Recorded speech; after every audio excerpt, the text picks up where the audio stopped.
जम्मू श्रीनगर कौमी शाहराह के 4 गलियारों वाले प्रोजेक्ट में काजी कुंड बानिहाल टनल संग मेल की हैसियत रखता है।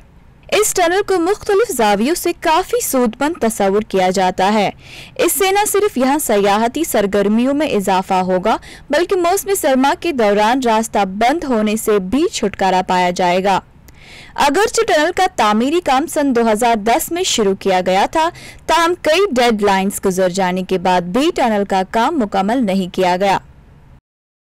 एज ऑन डेट है कि जो टाइम लाइन सेट की गई है टनल को मुकम्मल करने में, पहले इनिशियली इनको कुछ हिकअप्स थे, they have covered all those issues, तो but timeline is set कि 2019 में ये जो चूँकि दोनों ट्यूब्स उसके क्लियर हो गए हैं, तो अब जो एडिशनल जो उस पर वर्क कर लेना है कि वो उबर मरूर के काबिल हो जाए, तो विद आई होपफुली कि विद इन टाइम लाइन ये टनल भी कंप्लीट हो जाए। इस टनल की कुल लंबाई 8.5 किलोमीटर है। इसके मुकम्मल हो जाने के बाद जम्मू और श्रीनगर के बीच दुश्वार गुजार पहाड़ी रास्ते के मजीद 16 किलोमीटर की मुसाफत कम हो जाएगी।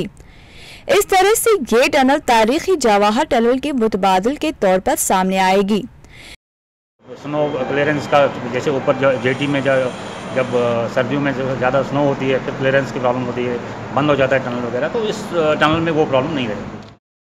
खित्ता लद्दाख और वादी कश्मीर की माईशत के लिए सूदमंद तस्वुर की जाने वाली इस टनल का आम लोग बड़ी बेसब्री से मुकम्मल होने का इंतजार कर रहे हैं। टनल की जो स्लो रफ्तारी से काम चल रहा है उसकी वजह से परेशान है, खासकर जो विंटर आने के मौके पे ट्रैफिक की आमद रफ्त बार बार बंद हो जाती है, उससे वो भी दूर हो जाती। तो हम गवर्नमेंट से, इंतज़ामिया से गुजारिश करना चाहते हैं कि ये जो टनल का काम है जल्दी से किया जाए, इसको मुकम्मल किया जाए। टनल पर लागत का तखमीना तकरीबन 2.5 करोड़ है, जबकि 4 गलियारों वाली कौमी शाहराह के इस मुकम्मल प्रोजेक्ट पर 8,000 करोड़ की रकम खर्च की जा रही है। ATV भारत के लिए अनंतनाग से मीर अशफाक की खुसूसी रिपोर्ट।